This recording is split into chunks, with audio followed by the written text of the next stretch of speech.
Shalom, hari ini kita akan belajar bab 3, menjadi manusia yang bertanggung jawab di dalam masyarakat.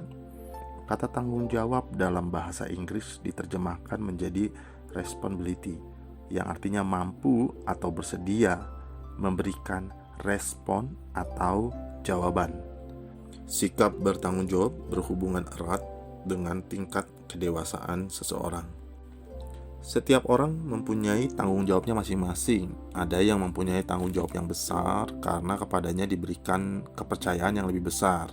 Sebaliknya, orang lain memiliki tanggung jawab yang kecil karena kepercayaan yang diberikan kepadanya juga lebih kecil. Kita dapat menganalisis bagaimana cara berpikir bangsa kita tentang tanggung jawab dari segi bahasa.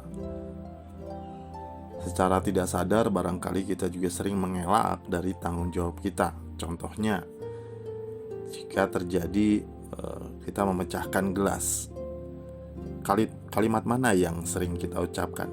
Saya memecahkan gelas itu, atau wah, gelasnya pecah. Sepertinya wah, gelasnya pecah adalah kalimat yang sering kita bisa utarakan. Dan dalam bentuk kalimat seperti itu, subjeknya dihilangkan, mungkin dengan sengaja, sehingga tidak ada seorang pun yang bertanggung jawab atas pecahnya gelas tersebut. Sikap tanggung jawab berhubungan erat dengan tingkat kedewasaan seseorang. Seorang anak kecil tidak bisa dituntut bertanggung jawab pada tingkat yang sama seperti seorang yang sudah dewasa. Karena itulah, di dunia peradilan, pelaku pelanggaran yang masih di bawah umur biasanya diajukan ke pengadilan yang khusus untuk anak-anak. Kalaupun mereka dijatuhi hukuman, biasanya mereka tidak ditempatkan di lembaga pemasyarakatan yang sama dengan orang-orang dewasa, karena mereka dianggap tidak cukup dewasa dan mampu berpikir matang untuk mempertanggungjawabkan perbuatannya. Jadi mereka akan ditempatkan di lembaga pembinaan anak negara. Itu ada dalam Undang-Undang RI nomor 11 tahun 2012 tentang sistem peradilan anak. Tapi berbeda dengan orang dewasa, ya, mereka dituntut lebih daripada anak-anak. Tentunya sebagai remaja, peserta didik mempunyai tanggung jawab untuk belajar dan mempersiapkan diri untuk menjadi pemimpin-pemimpin bangsa di masa depan. Hal ini perlu dipahami supaya remaja tidak terjebak pada kegiatan-kegiatan yang sia-sia. Itu mengapa dalam pendidikan sangat penting peserta didik atau anak-anak remaja diajar atau diberikan pembelajaran mengenai bertanggung jawab terhadap apa yang diperbuat. Walaupun memang tantangan pendidikan biasanya adalah biaya, juga tentang pengenalan tentang pentingnya pendidikan. Nah, itu yang perlu disosialisasikan, ya. Memang dalam kehidupan sehari-hari, situasi yang dihadapi oleh peserta didik barangkali tidak mudah. Ada banyak keluarga di Indonesia yang harus berjuang mati-matian melawan kemiskinan, sementara pada saat yang sama berusaha meningkatkan taraf hidupnya melalui pendidikan yang oleh sebagian orang dirasakan sangat mahal. Karena itu penting bagi kita yang bisa mengenyam pendidikan, kita harus bersyukur dan bertanggung jawab dengan apa yang dipercayakan di dalam pendidikan. Lebih baik menyalakan sebatang lilin daripada mengutuki kegelapan. Hal ini juga yang diucapkan oleh Presiden Amerika Serikat John F. Kennedy yang mengatakan, "Don't ask your country what your country can do for you, but ask yourself what you can do for your country." Artinya, jangan bertanya apa yang dapat dilakukan oleh negara Anda untuk Anda, melainkan tanyakanlah apa yang dapat Anda lakukan bagi negara Anda. Dari dua kalimat di atas, kita belajar untuk lebih bertanggung jawab dengan apa yang kita putuskan dan yang kita lakukan, karena dampaknya bukan hanya kita yang menikmati, tetapi juga berdampak baik bagi orang-orang di sekitar kita, dan tidak fokus kepada ego kita, kelemahan kita. Kejadian 3 ayat 1-13. Bahan ini menceritakan bagaimana manusia mempunyai kecenderungan untuk melemparkan kesalahan kepada orang lain. Dalam kisah ini diceritakan tentang Adam dan Hawa yang ditempatkan Tuhan di Taman Eden.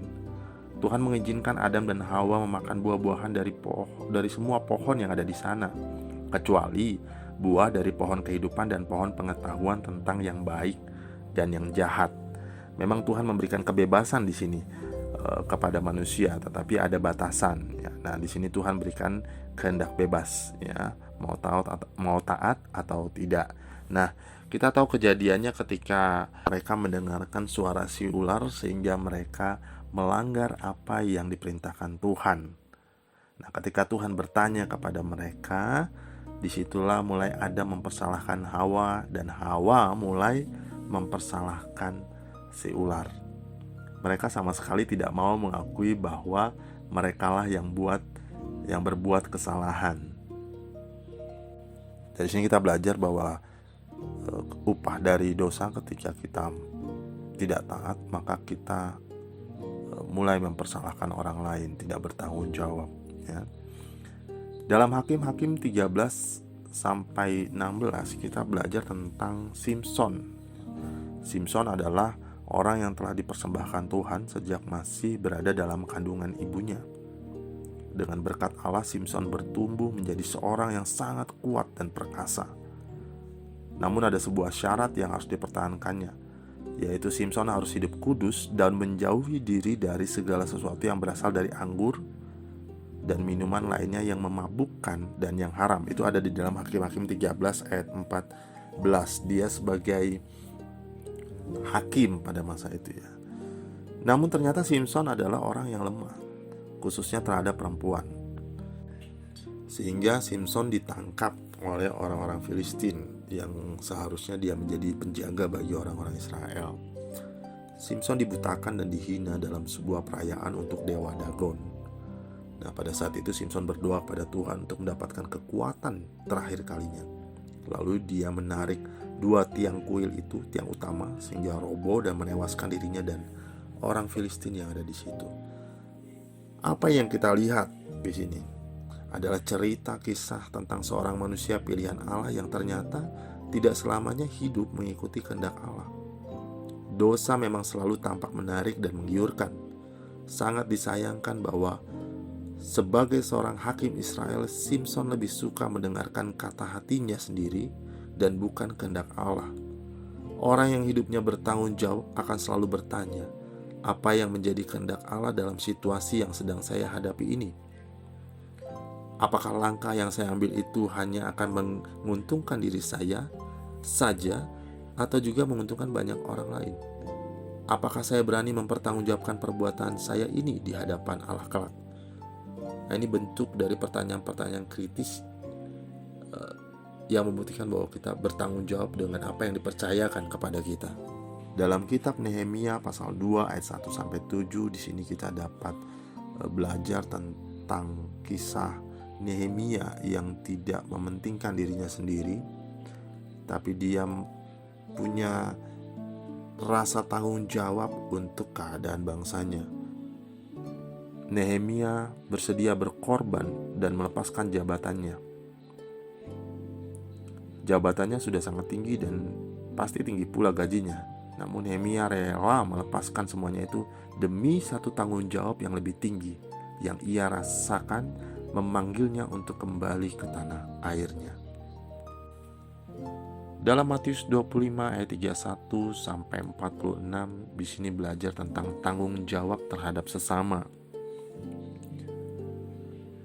Bagian dari Injil Matius ini adalah bagian yang digambarkan sebagai sebuah penglihatan tentang kehidupan akhir zaman. Nah, Yesus mengajarkan pada hari kedatangan anak manusia yang kedua kalinya, anak manusia sebagai raja akan mengumpulkan seluruh umat manusia dan mereka akan dibagi menjadi 2 kelompok. Satu kelompok ditempatkan di sebelah kanan dan mereka digambarkan sebagai domba-domba. Sementara kelompok yang lain di sebelah kiri digambarkan sebagai kambing-kambing. Mereka yang dikelompokkan sebagai domba adalah mereka yang telah melayani, menolong, mendampingi sang raja ketika ia sedang lapar, haus, terlunta-lunta, sebagaimana seorang asing, telanjang, sakit, dipenjarakan. Orang-orang ini terkejut sebab mereka tidak pernah melihat sang raja dalam kondisi yang sedemikian buruk. Kemudian sang raja menjelaskan bahwa segala sesuatu yang telah mereka lakukan kepada orang-orang miskin terlunta-lunta, dilupakan orang, bahkan yang terbuang, maka sesungguhnya mereka telah melakukannya bagi raja itu sendiri. Ketika kita memperhatikan sesama, maka kita sedang melakukannya untuk Tuhan. Kebalikannya untuk mereka yang dikelompokkan sebagai kelompok kambing, mereka tidak menghargai sesama, mereka tidak mau bertanggung jawab terhadap sesama, lebih memfokuskan kepada ego mereka sendiri, kesukaan mereka sendiri, dan Tuhan tidak suka dengan sikap seperti itu. Dari sini jelas sekali Tuhan Yesus mengajarkan kita bahwa hidup manusia bukanlah untuk dirinya sendiri. Tidak boleh hanya untuk saya saja. Tidak boleh menjadi egosentris dan egois.